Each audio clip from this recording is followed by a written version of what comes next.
I'm at University College. So one of the criticisms of that quota is that like just people can apply and then say like maybe women can't be told they can't, but they just find fewer numbers. So the aim set is to select them. But obviously like in Parliament it's a bit of a problem. So do you think that like the cultural change in social norms have to gender norms and roles have to change, and if so, how could they do that? Well, as I say, I think one of the ways we can change it, I suppose, is by confounding expectations. So, and I think the fact that we've gone from, in the 2015 Parliament, there were 191 female members of Parliament to 208 now, and I hope that it'll only ever go upwards. So I think it's incumbent on those of us in the roles to show that we're there and we can do the roles well. We don't need sort of special favours. But you're right, I think one of the challenges is getting women to step forward to public life. So one of the difficulties, talking about things like harassment, I don't want that to be the only thing that people think comes with being a member of Parliament, because there's lots of brilliant opportunities and brilliant things as well. In terms of driving the cultural change, I think it's about reflecting the percentages. So actually, if you have got more men applying than women in shortlists, then actually that should be reflected right the way through to the shortlisting process and the interview process, rather than just saying, oh, well, everyone's just got to slug it out. And if you've got 10 men and 3 women, just too bad if the women don't make it through, because I think actually you've got to try and follow the numbers through. And so the select committee that I'm chairing, we're trying to do that now with public appointments run by the Treasury, which is getting them to publish how many men and women applied and how many were shortlisted, and you track through the percentages to see what's happening as you go through the process. But undoubtedly it takes time. Can I make a point both on that and also to come to extend some of the points that Nikki was saying earlier? So, I think on that point, it's back to a combination that you need all three. You need some women with the gutsiness and determination to stand come hell or high water, because it is such a difficult job. And there's so many reasons why many women would say, I don't want to do it, why would I? So it's about agency, it's about institutional support to the change framework. And if you now look at the global statistics, most countries use some kind of quota system. And you look at the statistics in terms of what's happened to representation, and that's where the change has happened. So it's almost like it's not a conversation anymore. It is the accepted position is that you need some kind of a quota system, not just in politics, but in every other form of where you've got inequality, because these are structural things and you need structural solutions. And the third is that you need to change social norms. So it is about the relationship between all three. And it's by talking about it, it's by calling things out that you change social norms. I wanted to come back to a number of points that Nikki made. So first on the media. The media has such a critical role to play. But is this media of ours gender neutral? This media that is so dangerous in terms of what it focuses on and how it focuses on things. So if you look at the portrayal of women in politics, firstly, there are very few lobby journalists who are women. Therefore, when it involves gender issues within politics, they are trivialized, they're minimized. So to give you a quote on that, this was from Jo Swinson regarding the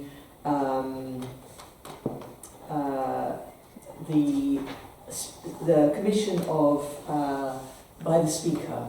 So let me just read out into sections. When it involves women, the topic under consideration is trivialised and sectionalised.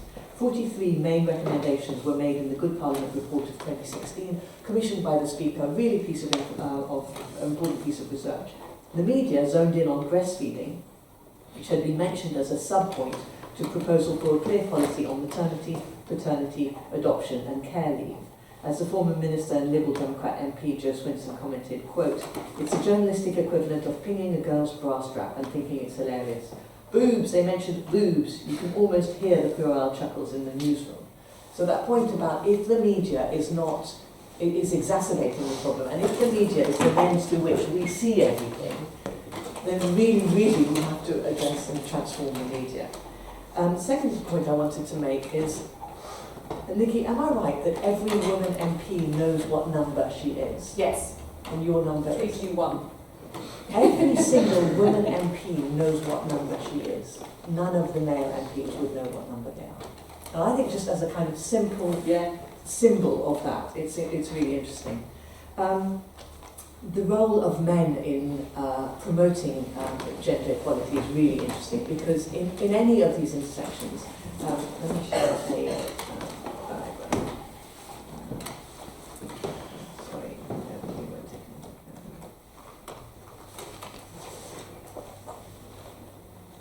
Here we go. So it's back to that concept of intersectionality that we've all been talking about. But in any person's life, we have areas of power and lack of power. So these axes represent, for example, class, education, beauty, health, immigration status, a whole range of issues where you might have power or vulnerability. And I think for men, understanding where they have power and using that to address where others don't is absolutely critical, and it's the way forward. For women, for white women, it's understanding that women of colour might need their support, or women of disability, etc. In other words, understanding your position and your ability to power up those who are in less privileged position is really something that I think we need to understand better. There's a video called Dear Daddy that was produced. Have any of you seen it? It went viral a little while ago. No? Some of you have. Okay. For those of you who haven't, just write down Dear Daddy and please have a look at it. Men in this audience in particular, please have a look at it. Because what that video shows is the danger of men not speaking up when there's a tiny, small, little thing that's going on amongst their colleagues. And it's those tiny, small, little things that ratchet up into really major problems. And I guess that's about all of us, the danger of being complicit in inequalities and the abuse of power. A few more points, apologies. One is, I think this society of ours is still one which judges women on what they look like and judges men on what they say and do. That's a fundamental difference. What women look like, what we define ourselves as how we look like, the amount of energy we ourselves then put into what we look like, which is not something that men worry quite as much about. And what they say and do is what's counted. And I think within social media and all the rest of it, and I see this a lot with young girls, the danger of social media in warping the world into that mirror is really, really dangerous. And there's another danger, which is that the change then becomes that men are worried about what they look like in such a way that it warps their ability to speak and do. So I think we have to counter it more generally and for everybody, but that fundamental summary is one that I think we need to address. Can I say one last thing? Just aware that I've spoken a lot. Last point. Interviewing lots of people for this book, one of the summaries I would say is that a lot of people have said that they put so much effort, and possibly the older generation in particular, they put so much effort into belonging in the spheres that men have dominated in, so in the public sphere and the work sphere, that they didn't put enough effort into the domestic sphere and into regulating and looking at inequality in the home. And what they were saying was maybe the next generation, from the beginning, needs to look about their relationships at home. And I'm saying that to you as youngsters. Look at your relationship with those close to you, because if you create equality in that domestic sphere, then the public sphere and all other futures are more likely to generate that equality. That was my last point. Any further points? Sorry.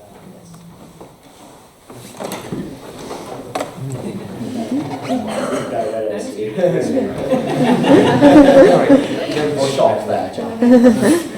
So yeah, Jack Dillon, Johnson College. I just wanted to ask, what were your thoughts in America following Trump's election? It was revealed that, I'm just got the figures here, in terms of Republican women, 89% of Republican women voted for Donald Trump, 41% of women overall voted for Donald Trump, and also, I think the shocking one was 53% of white women actually voted for Donald Trump, 4% of black women, and 26% of Latino women went out and voted for Donald Trump. What do you think that makes after the Access Hollywood tape, everything he said about women, and they made a big thing of it in the campaign about all the comments he's made over the years, yet a staggering number of American women went out and voted, and they voted for him.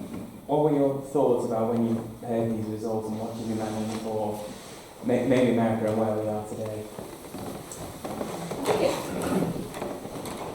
I mean, it's not a surprise. Some people obviously vote on politics. So, you know, if they're Republicans, they were just never going to vote another way. I suppose for some people, Hillary Clinton she was loved by many women. If you looked at the pictures of her campaign team when they were actually lost, you know, very heavily female in New York with the result, and obviously devastated. But I think she was one of those people, she was quite divisive, and I think that a lot of women didn't like her. I'd be interested to know the generation of some of those women. I think undoubtedly, I suspect, or I don't know because I haven't seen the breakdown, that older women would be more willing to give Trump the benefit of the doubt, is perhaps the way of putting it. There are, of course, some people, depending on the media that they read, and I think Ken's absolutely right on this, who either wouldn't have heard those messages, or I don't think we should kid ourselves that there are some women, both here and probably elsewhere overseas, who don't have much truck with feminism or supporting other women, or wanting women to succeed. And there are some who believe in very traditional ways of life, and would think that perhaps someone like Hillary Clinton would challenge that. So I suppose in a way, although you're right to be sort of staggered by that, it's also democracy working, which is actually people finding out or making the decisions for themselves. I guess when women fought for the vote, it didn't necessarily mean that the vote had to be used by anybody in a way that we would agree with.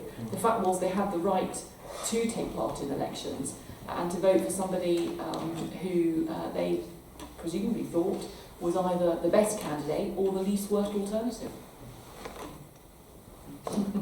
Yeah, a short addition. I mean, the anti-suffrage league was headed up by a woman. So you could have a woman leading a party that believed that women shouldn't be in politics, which is slightly bizarre, but it happened.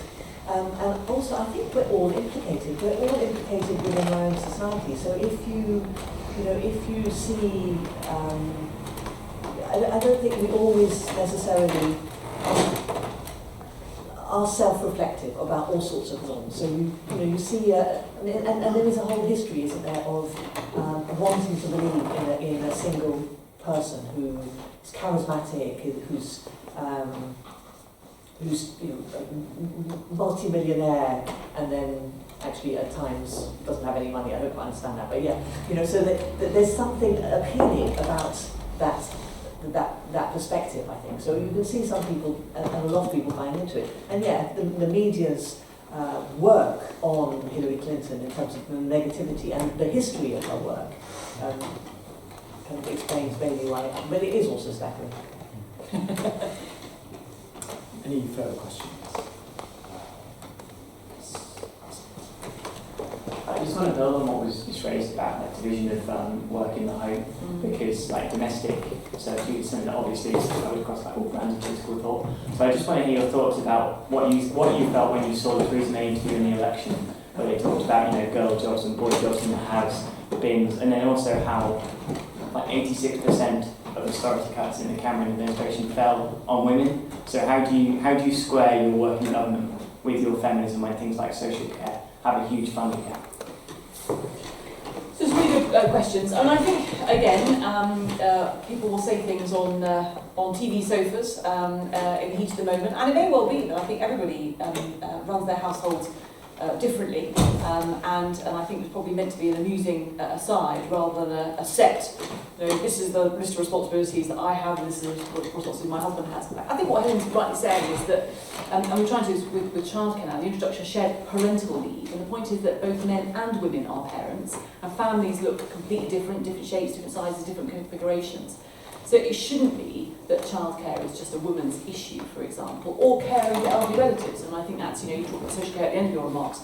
And I think that's another huge issue, actually, which is often it's assumed it's going to be the woman who is going to give up her job or cut back her hours to take on care responsibilities. And actually, in terms of changing, again, social norms, we're not going to change society's attitude towards caring or towards childcare until it's both men and women who are taking all of that.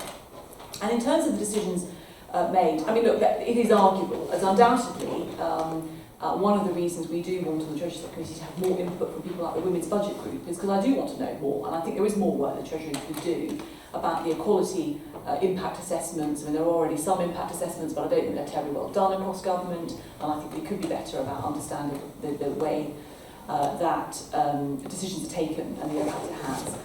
The difficulty with just the bald figures, though, is it does make assumptions about the way that households manage their budgets and who's receiving. So it makes assumptions about it's the women who are receiving child benefit, for example, and it's the men who are going out to work and bringing in the salaries.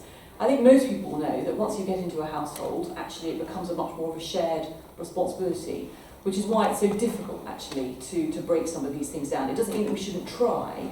So, for example, we were quizzing the Chancellor recently about impacts on fuel duty, because it just assumes that actually it's men who drive cars more often, and therefore that's something that's going to benefit men. Well, is that right? Is that something we should look at? That challenge those sorts of assumptions. But I would like to see, undoubtedly, I think there are decisions that do get made where actually the equality impact is not understood as well as it should be, although they're made. And I think one of the things that's obviously still going on, lots of women are very, very upset about the changes made to their pensions and to retirement age, which have disproportionately, I think, affected women. Whilst I think it's unlikely that we're going to go back on those, I think lessons for the future about the way those decisions are made have got to be learned.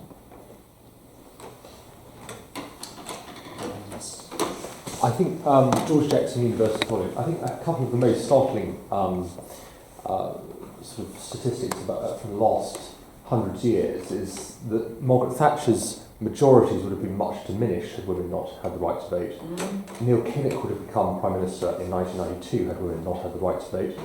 And Scotland would now be an independent country had women not had the right to vote. So do you think there is sort of a special dynamic that women bring to politics, to democracy, or do you think sort of in time women and men will sort of settle down into voting along sort of political issues rather than women having a separate approach, if you like? I think it's interesting how this is going to pan out, because I think especially under older women, there was a heavy conservative bias in the 20th century. Younger women, the statistics are showing that is now gone, or perhaps gone in the other way. So I just want to know your thoughts on that. I'm sure Helen will have lots to say on this. I thought it was fascinating, you were absolutely right. At the end of the programme on Monday, when they tracked through where some of the suffragettes had gone in terms of their political careers and which parties and things like that, I thought that was really interesting. I think you're right, I think it is changing. I've never believed there are women's issues or a woman's vote. I think actually there are definitely ways that politicians should communicate differently according to different audiences. But I would say it's as much actually in terms of, I know from Loughborough we have quite a high BME population, particularly Bengalis for example, and the way I communicate with them in terms of elections is completely different from the way I communicate with other groups of voters. And so I do think actually a lot of it comes down to, rather than saying, oh, well, we're going to have a debate day in an election called talk about defence because that's something that will appeal to men, and then tomorrow we're going to talk about household budgets because that's something, I think that's all gone. I think women are just as interested. But I do think that when I have conversations with female voters, they are thinking about things, or they wanted to hear different nuances, a different tone of debate. I do think perhaps there is more often about thinking about children and grandchildren and the kind of country that their vote is going to mean that their families are going to grow up in. But I definitely think there's something in what you say about older women having voted perhaps more conservatively, and that I don't think is going to hold true for the differences between men and women in the 21st century. To add, a really interesting question. There have been studies to look at the gender breakdown in voting by party in a number of different countries. And in some countries there's a very strong left-wing bias, so more women vote left. But that hasn't been the case historically in the UK. But when you break it down by gender, it is the case. And people are saying, well, why would it be different in the UK from, say, in Canada or in the States, historically in particular? And there's no easy answer to that. And there's also the fact that, for example, in the UK, the first fascist movement was started by a woman. So again, some of these, you've got far left, and I think the simple vision on some of this doesn't always work. And I think it then begs the question of what's really going on. I would say that there are questions about, when we think about gender equality, we're sometimes talking about numeric equality. We're saying, what's the percentage of women in Parliament? What's the percentage of women doing this and men doing that? And that's, for me, a starting point of a conversation. But it's also, the second point is, are we understanding difference? Are we understanding when and why women might be focusing on different issues? Now, there are reasons why women might be focusing on different issues, to do with biological factors, to do with social norms and cultural values that pigeonhole women into being interested in more things. So it's nature-nurture type things. But there are differences. And I think that the more we can discuss and understand those, the better. If the differences are that women are more collaborative, for whatever reasons, biological or cultural, then by bringing together traditional ideas of leadership and new women's ways of doing leadership, maybe by putting both lenses, we transform society. And then maybe those differences reduce over time. If we start thinking about this as a spectrum, there's no such thing as a man and a woman, because actually for so many reasons we are a spectrum. Then if we allow that spectrum to breathe, then maybe we'll get to that transformation and idea of difference in more interesting ways. Any further points? There's quite a common criticism made of people who advocate for women's rights, particularly in the 21st century, that essentially that we live in a society in which largely, with the exception of some issues, for instance, the question of abortion in Northern Ireland, women enjoy full political and legislative equality, but there are still issues on sort of a social and granular level that essentially that people who are campaigning for women's rights in today's world are dealing with things which can't really be legislated for. So subtle sexism, the different choices that men and women might choose to make. The type of sexism in the workplace which may not involve, physical contact or assault, a remark or some attitudes. So the two questions I want to ask based on this are, one, do you think this is a valid criticism that basically we're going too far in trying to legislate through things like quotas, which are kind of need to be dealt with on a social level in terms of interaction you can't really make laws for, and that just sort of brings out sort of unintended consequences and outcomes? And two, how do you deal with those much more granular issues which isn't necessarily clear? You can't pass, say, an act of parliament, say, there are some people on the more radical end who would say, we need 50-50 representation, in every company, on every board, etc. How do you deal with those issues which are sort of more difficult to make sort of a broad brushstroke law or act of parliament or edict for?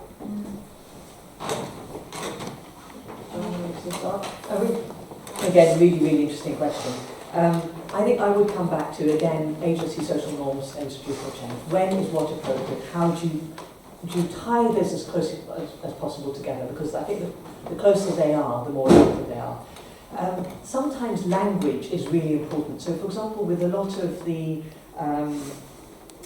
violence that women were experiencing, they would be going to the police and they didn't have a language with which to explain what was going on. It's now being classified as a test case in Nottingham and a number of places as a hate crime. And that ability of the police to be able to log it as a hate crime, and of the woman to be able to say, this is what happened, I think, is it a hate crime, kind of legitimizes it and gives it a way of then starting to address it. So I think my answer to you would be having the language to say this is an issue.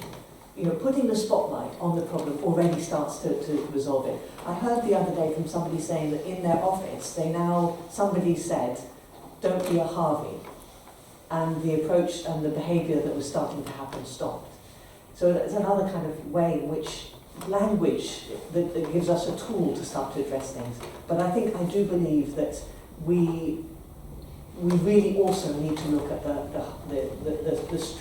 that structural change sometimes requires structural solutions as well. I think we're right, which is that some of the challenges can't be legislated for, or certainly not initially. But on the other hand, things like gender pay, actually the transparency now required around that for larger organisations is as a result of regulations, and I don't think actually having any other legislation would have been sufficiently strong enough to make people to do it. And things like obviously domestic violence can happen against both men and well, mainly perhaps more women, though it happens against men as well. But things like the issues around coercive control, which again has been legislated for, or issues around stalking, that's so there can be some legislative responses. Or I think often what that does, as Helen says, is then give the authorities perhaps more grounds to take this seriously or to catalogue it. But